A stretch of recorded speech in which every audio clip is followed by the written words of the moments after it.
Hello, स्वागत है आपके चैनल जीके विद प्रभा में। पिछले वीडियो में हमने हड़प्पा सभ्यता के बारे में जाना था और उसे समझा था। इस वीडियो में इस क्लास में हम वैदिक सभ्यता के बारे में जानेंगे। अगर आप सभ्यता के बारे में देखेंगे तो हमारा विकास क्रम कुछ उल्टा है। हड़प्पा सभ्यता जो था वो नगरीय सभ्यता था, लेकिन जो वैदिक सभ्यता थी वो ग्रामीण सभ्यता थी। तो चलिए हम वैदिक सभ्यता के बारे में समझते हैं, जानते हैं। वैदिक सभ्यता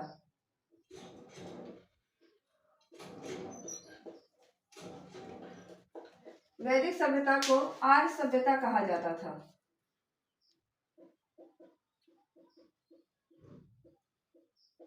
वैदिक सभ्यता को आर्य सभ्यता कहा जाता था। आर्य सभ्यता से वैदिक सभ्यता में नाम कैसे बदला, इसके बारे में आगे पढ़ेंगे। पहले तो हम जानते हैं कि आर्य का अर्थ क्या होता है। आर्य क्या थे, कौन थे आर्य? आर्य का अर्थ होता है एक उत्तम व्यक्ति, एक उत्तम व्यक्ति, श्रेष्ठ व्यक्ति।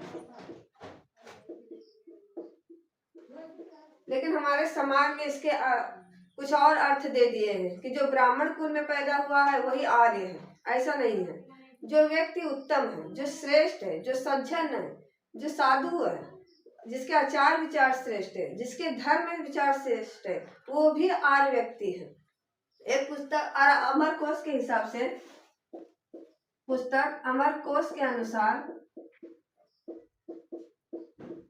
अमरकोश के अनुसार आर्य सज्जन, साधु, कुलीन, सज्जन, साधु, कुलीन, इन सब रूप में प्रयुक्त होता है। रूप में प्रयुक्त होता है कि कोई भी व्यक्ति है जिसके आचार विचार श्रेष्ठ है, जिसके स्वभाव श्रेष्ठ है, वो भी व्यक्ति आर्य है।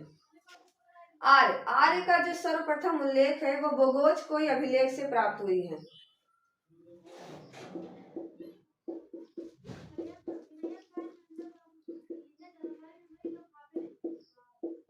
सर्वप्रथम जो उल्लेख है वो बोगोज कोई अभिलेख से प्राप्त है। ये बोगोज कोई जो अभिलेख है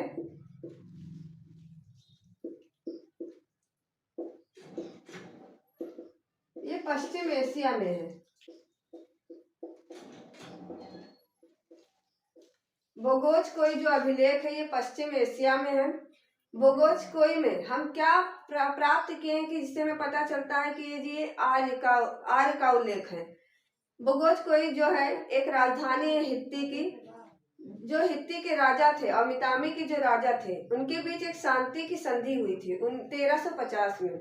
इस शांति की संधि के उपलक्ष्य में इन्होंने इंद्र, मित्र, वरुण और नास्ते देव को साक्ष्य के रूप में आह्वान किया था और इन्हीं देवताओं का उल्लेख जो है ऋग्वेद में प्राप्त होता है। इसलिए कहा जाता है कि बोगोज कोई जो अभिलेख है यह आर्यों का उल्लेख करता है। बोगोज कोई जो अभिलेख है इसकी खोज 1907 में जर्मन इतिहासकार ह्यूगो विक्लर ने की थी। ह्यूगो विक्लर ने की थी। बोगोज कोई जो अभिलेख है इसकी खोज जो है 1907 में ह्यूगो विक्लर ने की थी। ये तो आर्य के बारे में था। अब आर्य कहाँ से आए थे इनके बारे में अनेक इतिहासकारों के अपने अपने मत हैं। हम कुछ इतिहासकारों के बारे में देखते हैं कि उन्होंने क्या कहा था।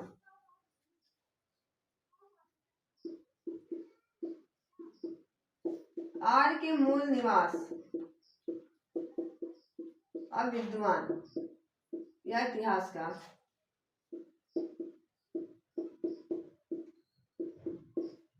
सर्वप्रथम जो इतिहासकार है प्रोफेसर मैक्स मूलर।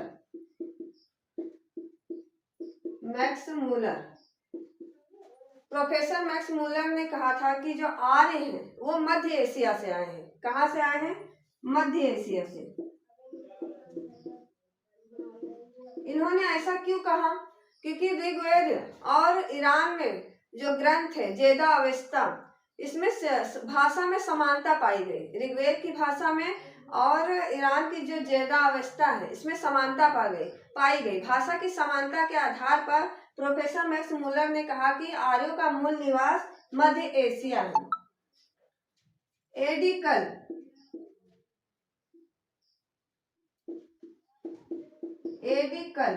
इन्होंने आर्यों का मूल निवास हिमालय बताया, हिमालय क्षेत्र। स्वामी विवेकानंद ने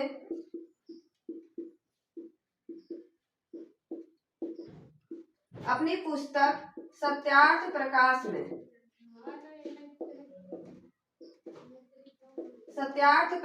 में आर्यों का मूल निवास तिब्बत बताया है। बाल गंगाधर तिलक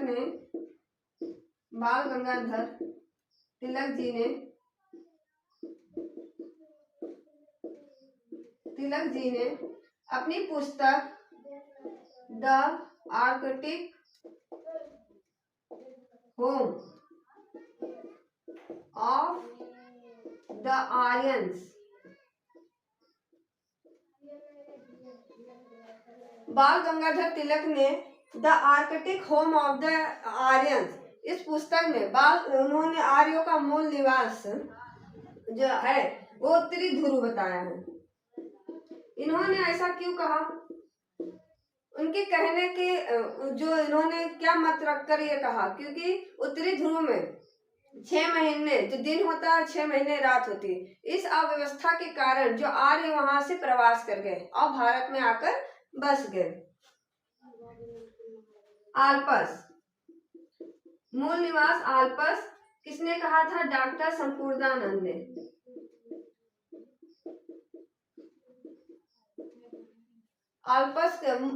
डॉक्टर संपूर्णानंद ने आर्यों का मूल निवास आल्पस कहा था।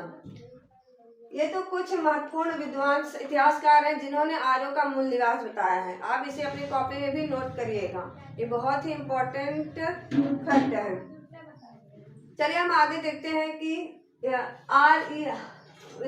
वैदिक सभ्यता को कितने भागों में बांटा गया। वैदिक सभ्यता को 2 भागों में बांटा गया है। वैदिक सभ्यता को 2 भागों में बांटा गया है।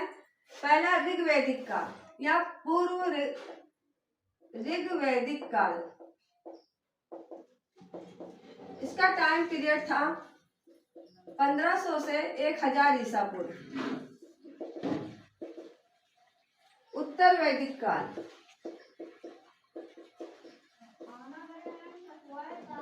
इसका टाइम पीरियड 1000 से 600 ईसा पूर्व है। वैदिक सभ्यता को 2 भागों में बांटा गया है, ऋग्वैदिक काल और उत्तर वैदिक काल।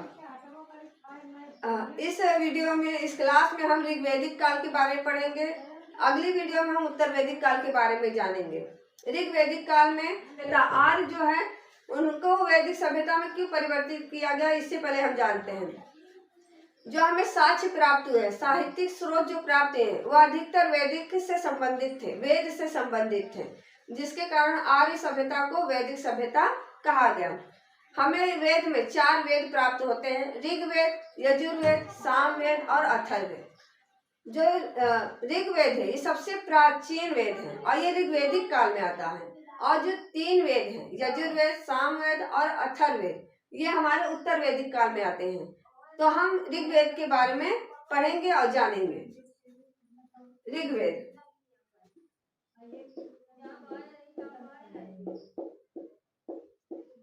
ये सबसे प्राचीन वेद है।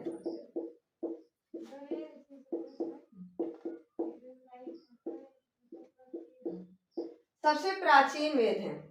इसमें 10 मंडल का अर्थ है पुस्तक। 10 मंडल, 1028 सूक्त का अर्थ है कि भजन, और 16,552 ऋचाएं प्राप्त हुई। ऋचाओं का अर्थ है कि मंत्र। ऋग्वेद में 10 मंडल, 1028 सूक्त और 16,552 ऋचाएं प्राप्त हुए हैं। हम इन 10 पुस्तकों के बारे में समझते हैं। जो पहला और 10वां मंडल है, इसे हम नवीन मंडल कहते हैं। नवीन मंडल दूसरा से लेकर 7वां जो मंडल है इसे हम प्राचीन मंडल कहते हैं और वंश मंडल भी कहते हैं, क्योंकि ये वंश को समर्पित था, इसे वंश मंडल भी कहते हैं। तीसरा मंडल में हमें गायत्री मंत्र का उल्लेख मिलता है। गायत्री मंत्र का उल्लेख मिलता है जो सूर्य देवता को समर्पित है, जो सूर्य देवता को समर्पित है।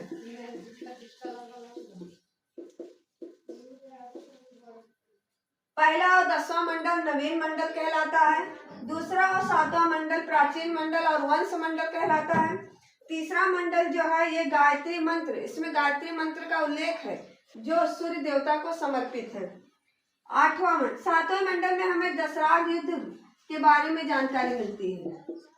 दशराग युद्ध के बारे में जानकारी मिलती है। ये जो दशराग युद्ध है ये राजा सुदामा और 10 जनों के बीच में हुआ था, रावी नदी के किनारे। 8वां मंडल में हमें अगिरस और कर्ण वंश की जानकारी प्राप्त होती है। कर्ण वंश की जानकारी प्राप्त होती है, उल्लेख मिलता है, कर्ण वंश का उल्लेख मिलता है। 9वां मंडल जो है ये सोम को समर्पित है।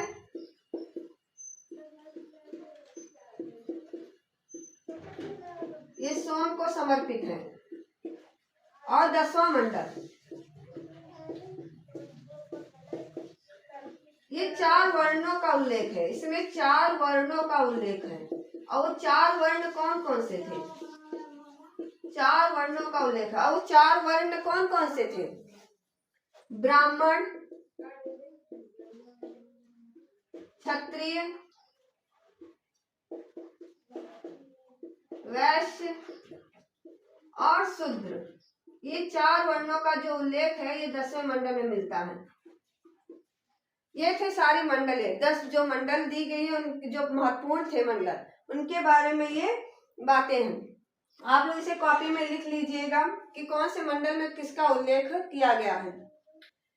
ये तो ऋग्वेद में मंडलों के बारे में था। अब ऋग्वेद में हम जो नदियों का उल्लेख हुआ है उसके बारे में पढ़ेंगे। ऋग्वेद में 19 प्रकार की नदियों का उल्लेख किया गया है। कितनी? 19 नदियों का उल्लेख किया गया है। 19 नदियों का उल्लेख मिलता है। इनमें से 4 जो नदियां हैं वो अफगानिस्तान की हैं।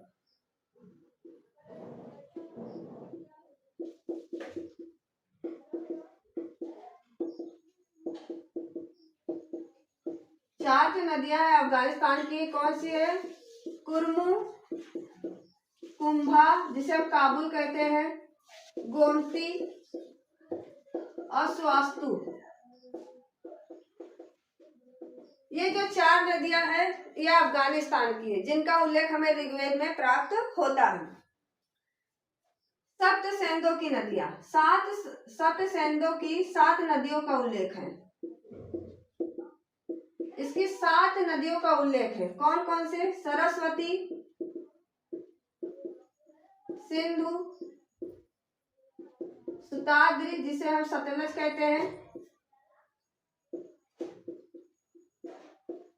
सरस्वती, सिंधु, सुताद्री, असिकनी जिसे हम चेनाब कहते हैं, वित्सता जिसे हम व्यास झेलम कहते हैं, और विपाशा जिसे हम व्यास कहते हैं। सरस्वती, सिंधु, सुताद्री, असिकनी, वित्सता, विपाशा, परुसनी जिसे हम रावी नदी कहते हैं। परुसनी जिसे हम रावी नदी कहते हैं, विपाशा जिसे व्यास कहते हैं, वित्सता जो झेलम है, सुताद्री, सतलज, असिकनी, चिनाब इन 7 नदियों का जो उल्लेख है वो हमें ऋग्वेद में प्राप्त होता है। सबसे जो यमुना नदी है, यमुना नदी का जो उल्लेख है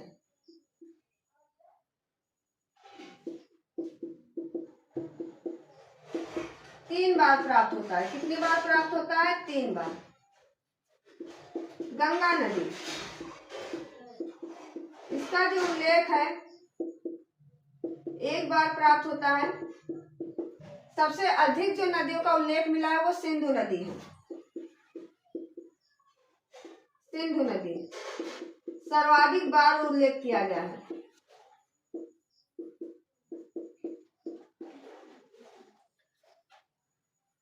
सिंधु नदी जो सर्वाधिक बार, सबसे जो पवित्र नदी थी वो थी सरस्वती।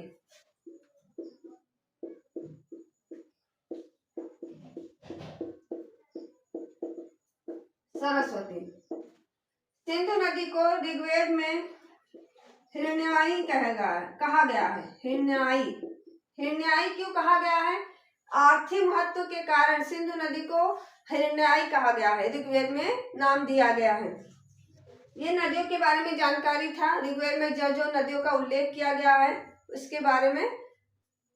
ऋग्वेद में और भी कुछ विशेषताएं, प्रमुख विशेषताएं हैं, आइए हम उसके बारे में जानें। जैसे जो पाठ, ऋग्वेद में जो पाठ करता थे, मतलब जो मंत्रों का उच्चारण करते थे, उसे होत्र कहते थे। क्या कहते थे? होत्र। ऋग्वेद का जो उपवेद था वो था आयुर्वेद। आयुर्वेद। इसके जो रचनाकार थे वो धन्वंतरी थे।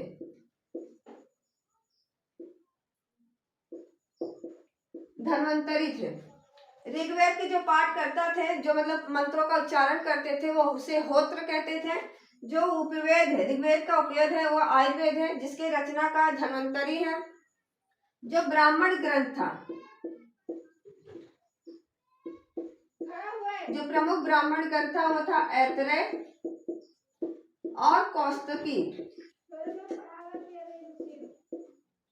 ऐतरेय और कौस्तुकी। इसी ऐतरेय से हमें ये विचार मिलता है कि जो कन्या है वो उसको चिंता माना गया है। कन्या को चिंता माना गया है। शूद्र जो है, शूद्रों को 3 वर्णों का सेवक माना गया है। इसी में ये उल्लेख किया गया है कि जो शूद्र थे वो तीनों जो वर्ण थे, ब्राह्मण, क्षत्रिय और वैश्य, इसके सेवक माने गए हैं। जो चारों वर्णों के जो कर्मों का वर्णन है वो इसी ऐतरेय ग्रंथ से प्राप्त होता है।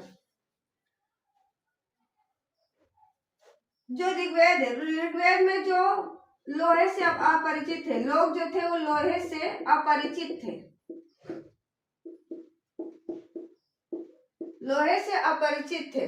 इनमें कुछ देवता हैं, जैसे इंद्र, जो प्रमुख देवता है इंद्र, मित्र, वरुण, नास्त्य, इन देवताओं का उल्लेख मिलता है। इंद्र को पुरंदर भी कहते हैं।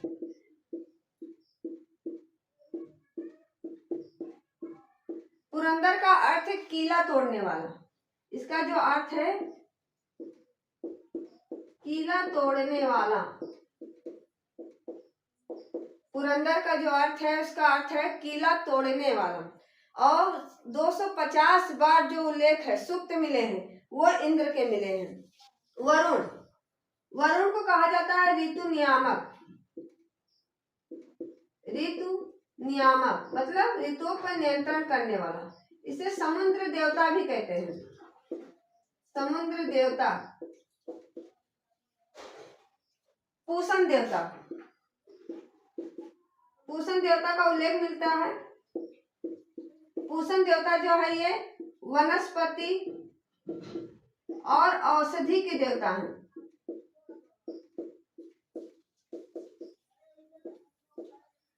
अर्ण्याई, अर्ण्यानी, ये जंगल की देवी हैं। सरस्वती, इन्हें ज्ञान की देवी कहा गया है।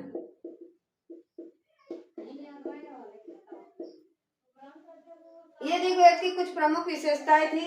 कि ऋग्वेद की जो समय लोहे से अपरिचित थे, जो लोग थे वो लोहे से अपरिचित थे, लेकिन उत्तर वैदिक काल में लोग लोहे से परिचित हो गए थे। और ऋग्वेद में इंद्र, मित्र, वरुण और नास्ते देवताओं का उल्लेख मिलता है। और उत्तर वैदिक काल में हमें इसकी जगह पर विष्णु, शिव, ब्रह्मा के उल्लेख मिलते हैं। ऋग्वेद में कुछ प्रमुख शब्द हैं, उन्हें हम देखते हैं। आप इसे लिख लीजिएगा। ऋग्वेद से संबंधित जितनी भी जानकारी थी, जितने भी महत्वपूर्ण बातें थी, हमने इसमें शामिल किया है। और आप अगर हमारे चैनल पर नए हैं तो प्लीज सब्सक्राइब करिएगा, आगे शेयर भी करिएगा और कमेंट भी करिएगा।